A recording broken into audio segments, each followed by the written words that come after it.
Good morning, everyone. Happy Friday. Welcome to our first Coffee with the Principal back from spring break. It's good to see you again. We've got a couple folks here, but I'm sure we'll have some more folks pop in as we get going. A lot of cool stuff happening these days, and I want to make sure I get through it all and make sure that I leave some time to answer questions that folks may have. So again, good morning. So glad you're here this morning. Just as a reminder to everyone, we are recording this meeting. You've joined muted. Feel free to use the chat box as needed. We record it so that families who aren't able to join us live can see a recording later on with all of the updates and your questions. One of the things that I get feedback is that some of the best parts of this is not me, but it's you all and your questions that you ask. So thanks so much. All right, let's jump right into it. So this week coming back from spring break was really cool. We have launched a series of field trips this past week, and over the next couple of weeks, there's a bunch. This past week on Tuesday, the 8th graders went on a field trip to the California African American Museum down by USC in that area, and had a fantastic time with Miss Alejandre. Miss Guth was on that trip. We had Mr. George, one of our campus aides, on that trip as well. Kids learning about history and connecting with what they're learning here in class. Yes, this was just an 8th grade trip, but this coming Tuesday, our 7th graders are going. And then the following Tuesday after that, our 6th graders are going. So everyone in the school will have an opportunity to visit the California African American Museum. So if you are a 6th or 7th grade family, make sure that you sign those digital trip slips. If you think, uh-oh, I'm not sure if I signed my trip slip or not. It was a DocuSign. It was a link that Miss Alejandre sent out. If you can't remember, just shoot her a quick note and she'll share the link. The link is also on Class Dojo, so you should be able to find it there. All right, so we're back in the groove of instruction again, and so we was able to go into some classrooms and see some awesome 8th graders doing some group work in mathematics. I love this because when I was in mathematics, I never got to do any group work. It was all individual, but in our classes, our teachers do a really good job at having kids not only learn from the teacher, but really teach each other the concepts, the procedures, the problem solving. So this is an example of that I was able to pop into class this week. Another example of that, here's a couple of students who have reviewed their scores from something that they took before spring break called the interim comprehensive assessment. Basically, it's a long practice test that models the end of the year test in mathematics. So our teacher gave students back their results, and they're here together working on analyzing those results and learning from some of the successes that they had and some of the mistakes that they made. So very cool to be able to pop into classrooms this week and see some of the great instruction that's happening. All right, this is really, really popular, but I wanted to share this with you today, and I hope it's not already filled up already, but for the last couple of summers, Fender Guitars has partnered with LA Unified to provide enrichment in learning how to play stringed instruments such as guitar. And instruments are actually delivered to the students, and this opportunity fills up really quick every single year. I wanted to make sure you saw it. So the link to sign up for that, if you're interested in that, is in the chat. It's also not on the slide, so I'll read it out loud. It's enrichment.lausd.net. So if you're interested in having your child participate in that, sign up for that. All right. Well, some of these slides are out of order. I apologize for this. So a couple of things. One of the things that's coming up in May every single year is students engage in end of the year assessments in ELA, math, and in science, also for 8th graders. And so I wanted to share with you today what the schedule for that looks like. We're going to start our testing the week of Monday, May 16th. So roughly, 4 weeks from now. 1, 3 weeks from now, a little bit over 3 weeks from now, we'll be starting the district or the state testing for our students. And testing is one part of how we know how a student is performing and mastering the concepts. It's not the only part, but it is one part. And it gives schools and the state a sense as to where our students are at and how we can continue to support them. So we want our students to do as very best as they possibly can, so that what they do on those state tests is an accurate reflection of what they actually have learned and know. And so this is our schedule. Students will be testing here at the school. We've limited so that they're only doing one testing session a day, and it's broken up over several days, because we don't want kids get burned out with testing. And we're not going to test on Fridays. We're just going to test on Mondays through Thursdays. So, and we've given students a ton of time to work on these. And so here's kind of what it looks like. On Monday, I'll just pretend I'm a sixth grader for a minute. So on Monday, May 16th, we'll have a slightly adjusted schedule, but same start time and end times, 8:45 to 3:46. Students will come to school that day. They'll actually start with advisory that day, but then right after that, they will take their English language arts, or they'll start their English language arts test.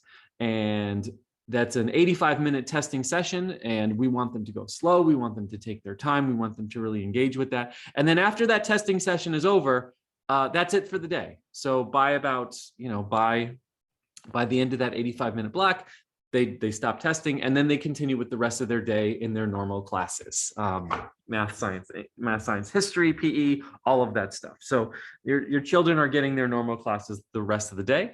They'll come back Tuesday, do the same thing. They'll have another opportunity to continue on that test. Same thing Wednesday, same thing Thursday. So it's really 4, big, generous chunks of time for students to work on their tests. And it's way more time than they will probably need, but we want them to take their time. We want them to go slow. We want them to really analyze that and not feel like they have to rush to pack it in. So it is an accurate reflection.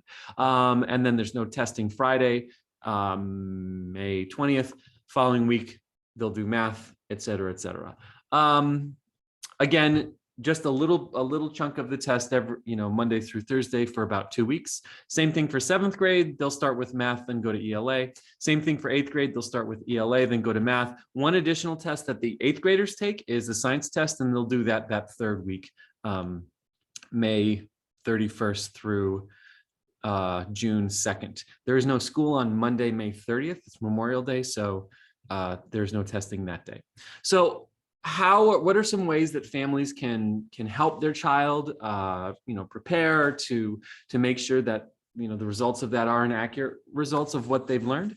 A couple of really simple things that are really important. One is, make sure your child gets a good night's sleep the night before, eats breakfast. One of my favorite recommendations is if your child is in the habit of keeping their cell phone in their bedroom or their Chromebook in the bedroom, don't have them do that. Have them keep their cell phone or their Chromebook out in the kitchen area or in the main family room or someplace that's not in their bedroom, because that device can be on really late, and that's hard for kiddos getting sleep. I'd say that in general, but especially for testing week.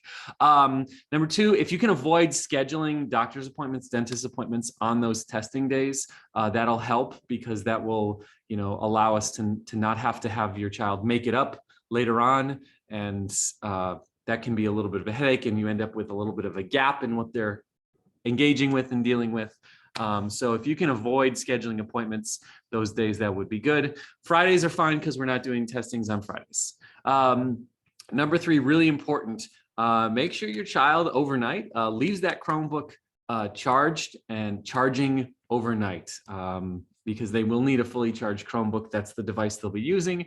And we don't want them to have the hiccup of getting to school and all of a sudden they don't have a device that they can do testing on. And then the last thing that some families want to do, and this is kind of a cool experience to do with your child, so you can actually see what it is that they're learning and accountable for at their own particular grade level, you can actually go online and take a practice test together with your child, or have your child do it, and then you review it together with them. And the practice test is publicly available. It's not hidden. It's not secured. And I'll drop the link for that here in the chat if you want to take a look at that. And you can go online and take for any grade level, you can take an ELA practice test or a math practice test. I want to just distinguish a couple of things. One is there's this thing called the math practice test, which is it's the type of a test that we probably grew up with, where there's multiple choice, choose the best answer, fill in the blank types of things. And then there's also that students will be taking something called the performance test or performance task, which is basically an open-ended question. So it's a problem, kind of like the instruction that we provide here at Katherine Johnson STEM Academy. A lot of open-ended problems, a lot of open-ended questions, but you can experience one of those with your child. So yeah, that's available for you and for families. Okay, going back to summer. See, I told you I put these in the wrong order. In addition to the enrichment that I shared with Fender, there is normal summer school that is being offered by LAUSD. There is in-person instruction options, and there are virtual instruction options. There is some full day programs that are from 8:30 a.m. to 6 p.m. on some campuses that are available. Meals are available for all students. I don't know if they've determined which campuses those programs will be happening at yet, but definitely go to summerschool.lusd.net for the application details. All right.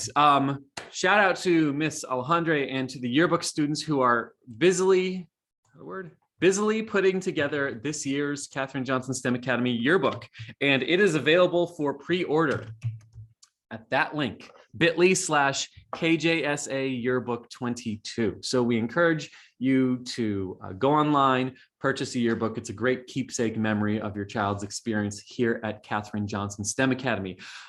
If you purchase by May 6th, the yearbook will be delivered while your child is here at school before the end of the year.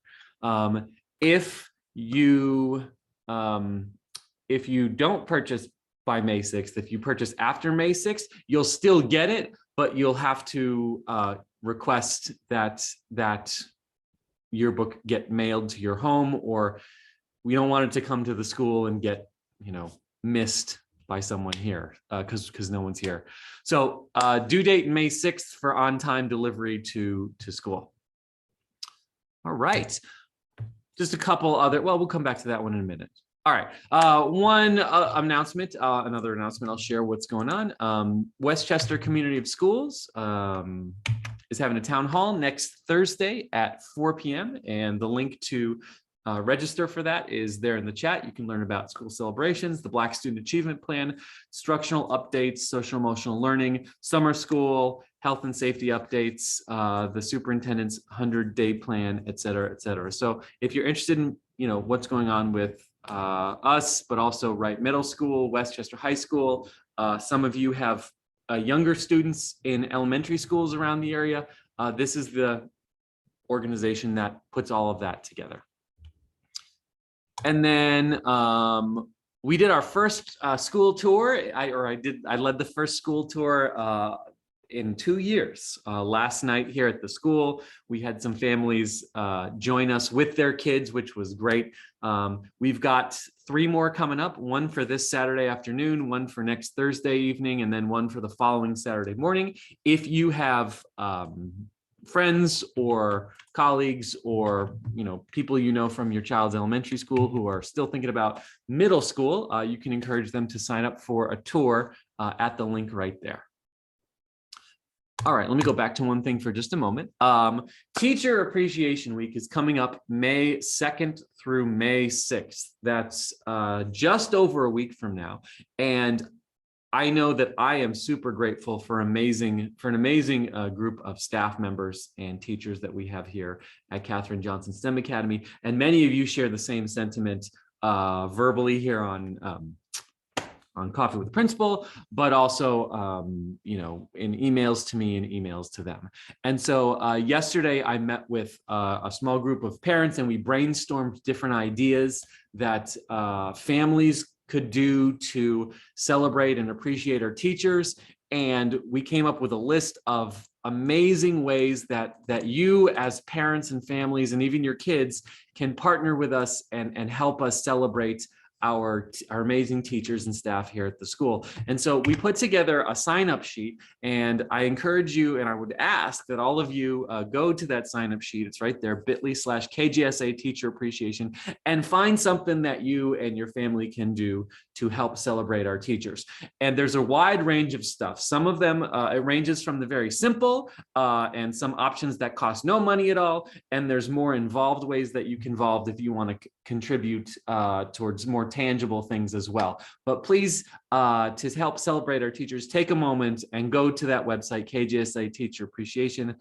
See what one of the ways that you and your family can join us in expressing our gratitude towards our amazing staff, and we'll be able to put together a really nice week for them. Again, there's lots of options, lots of different ranges for lots of different families who are able to do things, and you can do more than one thing. So please take a moment and take a look at that. All right, couple of updates, COVID updates. Number one is we are still on the 0 positive cases among students and staff, 0 cases from school-based transmission. That is very good. We have, you'll notice that in the last 7 days, there's only been 2 tests, and that's because we had spring break. So kids are resuming their testing today as we speak. So we'll continue to test regularly every single week until the end of the year on Fridays, unless anything changes. And we will continue to monitor health and safety protocols for all our students. Also, just a reminder currently, so you know, masking is strongly recommended, but not required, both outdoors and indoors. A large number of our students and staff members still choose to wear masks, and that's totally fine. So we want to make sure that we all know what the protocols are and what's happening with that. All right. That is it from me. Just a last reminder, I always share this. If you haven't done so already and you want to leave us a public rating, you can go to bit.ly/KJSA Great Schools and share your feedback on a website that lots of parents look at in terms of making decisions about schools to send their children to. So at this moment, what I'm going to do is I'm going to stop sharing and see what questions folks might have as we come towards the end of our time together. So I'll pause for a minute and see if there are any questions that folks may have.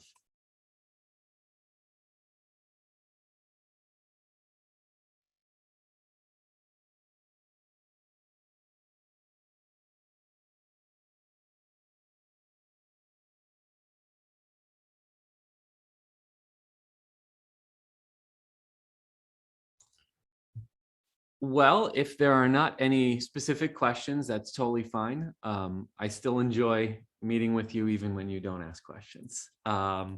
If things pop up for you during the week or over the weekend, you all have my email address. Feel free to reach out to me. I'm grateful for you. I'm grateful for your partnership with the school.